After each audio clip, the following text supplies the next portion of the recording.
President Rodrigo Duterte stressed in his first speech at the United Nations Assembly on Wednesday that the COVID-19 vaccine, once available, should be made accessible to all nations as a matter of policy.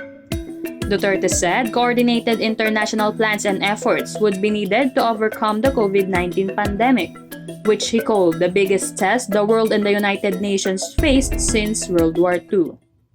COVID-19 knows no border. It knows no nationality. It knows no race. It knows no gender. It knows no age. It knows no creed. The Philippines values the role that the United Nations plays in its fight against the pandemic. And a middle-income country whose economic advantages have been derailed by the pandemic, we welcome the launch of the UN COVID Response and Recovery Fund. According to Duterte, securing universal access to the COVID-19 technologies and products would be pivotal in ensuring recovery from the global pandemic. The world is in the race to find safe and effective vaccine. When the world finds that vaccine, access to it must not be denied nor withheld. It should be made available to all rich and poor nations alike as a matter of policy. The Philippines joins our partners in the ASEAN and the non-aligned movement, and in raising our collective voice, the COVID-19 vaccine must be considered a global public good. Let us be clear on this. Meanwhile, at a press briefing on Wednesday, National Task Force Against COVID-19 head Carlito Galvez said the government is already crafting and eyeing to begin the Phase 3 COVID-19 action plan in October. This will focus on sustaining the gains in eradicating the virus for the past 6 months. Galvez added that the Phase 3 of the plan will also include intensifying protocols for ensuring modified general community quarantine in NCR. As of September 27, the country has breached the 300,000 mark of COVID-19 patients as DOH logged 2,995 fresh cases, where 46,372 are active, 252,510 have recovered, and 5,344 died.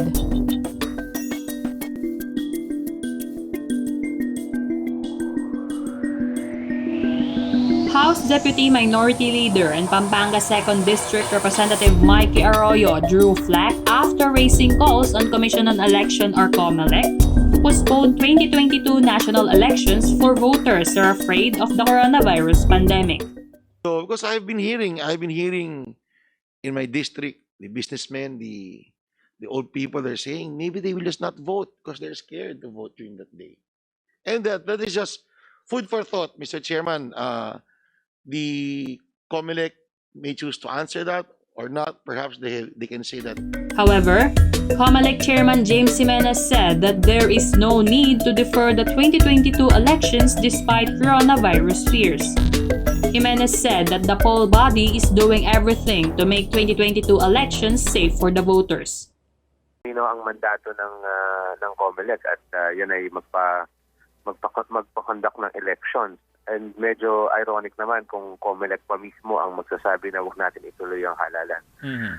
Pangalawa, ang COMELEC ginagawa ang lahat ng posibleng gawin para masiguro na safe ang mga mamamayan sa pagboto nila. No? In fact, kasama namin ang Congress sa pagbabalangkas ng mga iba't ibang paraan para magkaroon ng alternative modes to voting. Opo. This is just to make sure na kahit matuloy yung halalan, minimized ang risk sa mga tao. So, hindi natin nakikita ang need para magpa-postpone ng elections. Senate Minority Leader Franklin Drilon also made remarks, saying that the Senate opposed this idea if there are no justifications for it. He also said that the COMELEC has no power to postpone national elections without a law being amended. On the other hand, Representative Arroyo clarified that his idea to defer the elections could only be the last resort if COVID pandemic will not be resolved in 2022. Look at the situation 2 years from now, which is when the elections come, because hopefully by that time, either we will have a better grasp or better control of this pandemic. If it turns out that it's much worse, that the right to one's life is already being endangered, then I'm just saying the COMELEC should consider that. But of course, if the COMELEC has safety nets, they have found ways and means to prepare for this eventuality, then there's no need even to consider that. I'm just saying we should consider postponing the elections if the safety protocols of the COMELEC are still very risky.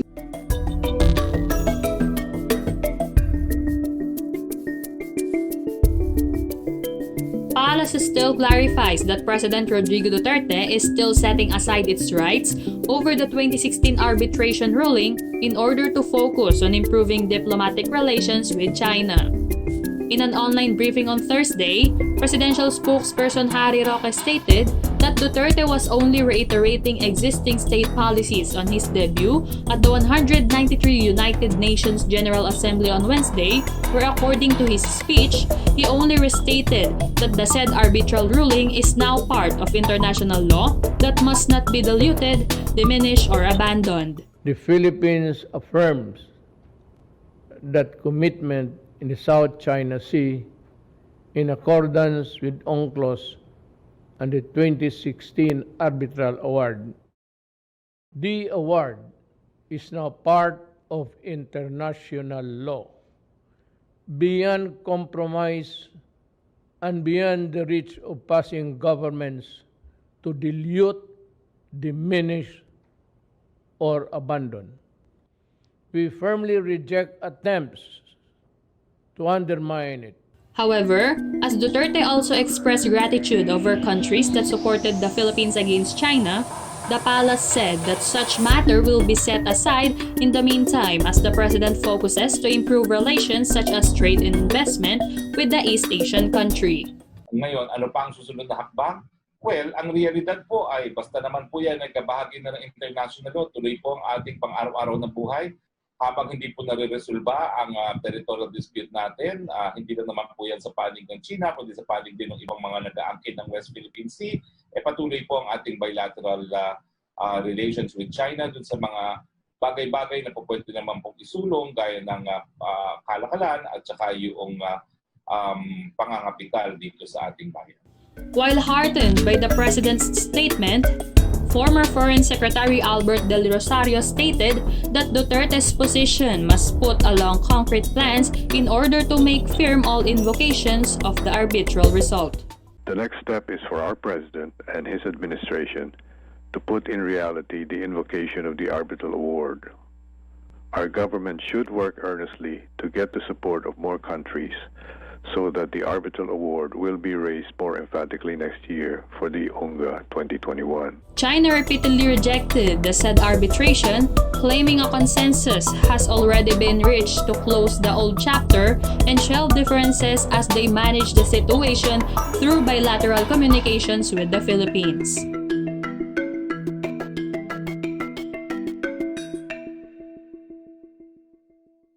Ombudsman Samuel Martires revealed new guidelines stopping lifestyle check and restricting access of Statement of Assets, Liabilities and Net Worth or SALN among government officials during a budget briefing on Wednesday.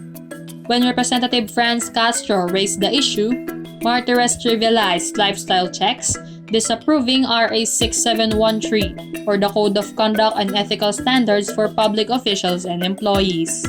He believed that SALN disclosure is being weaponized to sack politicians. Matagal na akong may question, may duda ako sa provision ng batas tungkol sa lifestyle check. I was about to propose to Congress to amend Republic Act 6713 because there are really provisions there na kung hindi malabo, parang walang hulog sa logic. Naging weaponized po ang SALN. Ginamit ko ito na means para siraan ang isang tao o siraan ang isang kalaban sa politika. Access of SALN is now limited only to its declarant and to the courts that request to proceed an investigation. Former Ombudsman Conchita Carpio Morales took a swipe on these changes, asserting documentary evidence such as SALN remains crucial to build up a case. Civil Service Commissioner Eileen Lizada backed Martires' predecessor. Depends anong klaseng corruption. Kasi sabihin mo, marami kasing corruption like let's say, yung mga humihingi under the table, hindi mo naman kailangan ng SALN yan. The SALN is to prove a different kind of case.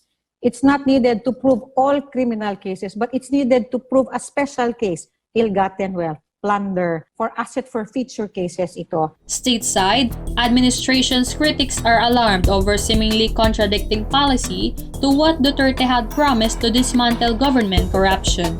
Ombudsman is a constitutionally created body tasked to probe government ill practices.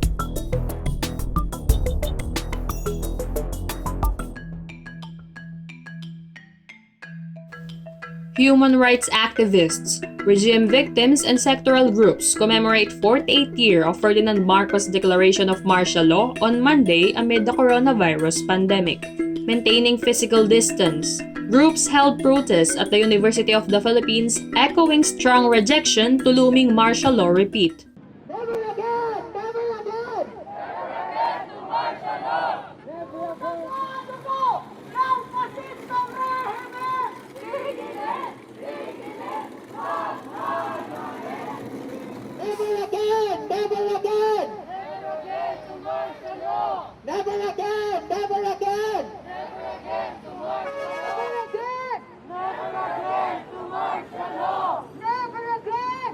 Never again! Never again to martial law! Former Bayan Muna Representative Nery Colmenares and a martial law victim was among mass leaders who spoke before the rallyists. Si Marcos nagdeklara ng martial law para kuno walain ang korupsyon, walain ang kahirapan at walain ang krimen, mamigay ng trabaho sa manggagawa, lupa sa magsasaka. Si Duterte nangako sa ating lahat, wawalain niya ang droga, ang korupsyon at ang krimen, mamimigay siya ng libreng lupa sa magsasaka, tatanggalin niya ang kontraktorisasyon sa mga manggagawa.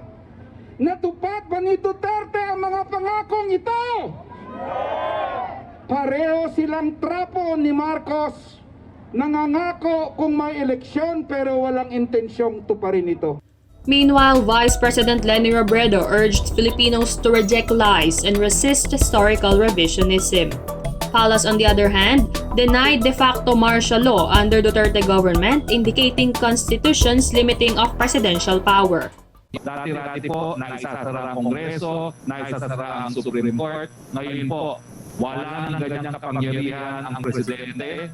In an en-bank resolution in 2003, Supreme Court forfeited Marcos' $600 million in favor of the government. 10 years later, a law was passed for the reparations of the victims of human rights violations during the period.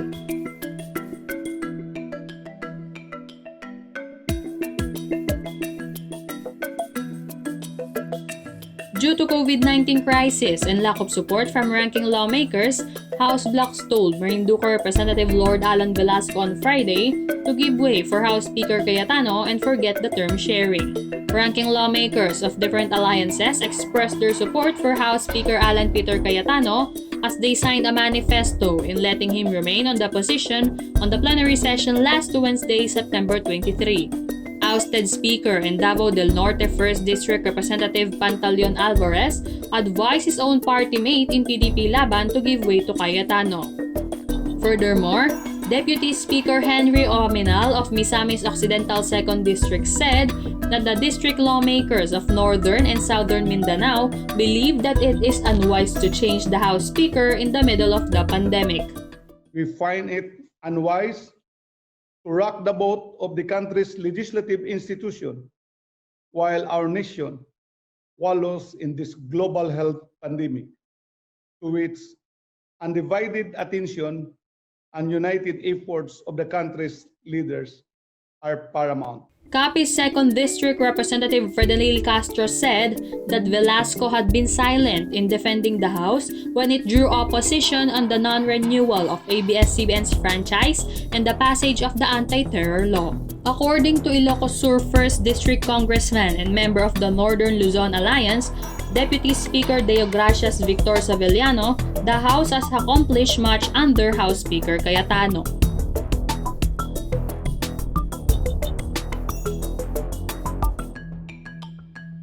Social media giant Facebook took down pages linked to Philippine police and military due to coordinated inauthentic behavior, which is an abuse of the application's community standards.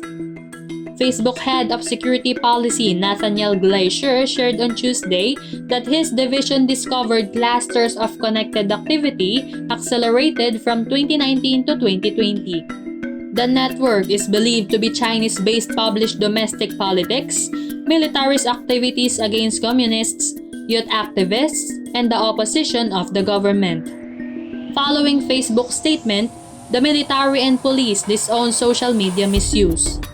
Military Chief of Staff Gilbert Gapay, however, sought for Facebook to return the advocacy groups as such help their campaign against child exploitation and terrorism. Yung mga personal accounts ng ating mga personnel and remind them of the yung policies natin on the etiquette and do's and don'ts of what to post and on social media. Okay lang naman kasi yan basta we follow the rules. A total of 57 Facebook accounts along with 30 pages and 20 Instagram accounts have been removed anew. The pages are observed to be sympathetic of the government administration.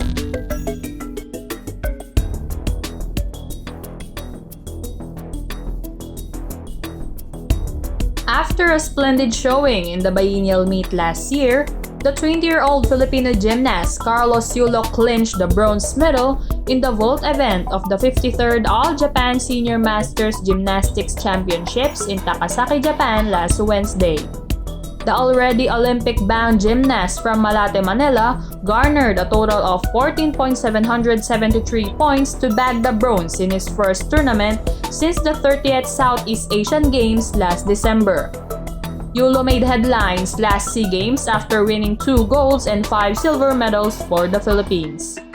In preparation for the upcoming 2021 Olympics, Yulo and his team will stay in Japan to up the country's chances in winning its first ever Olympic gold medal.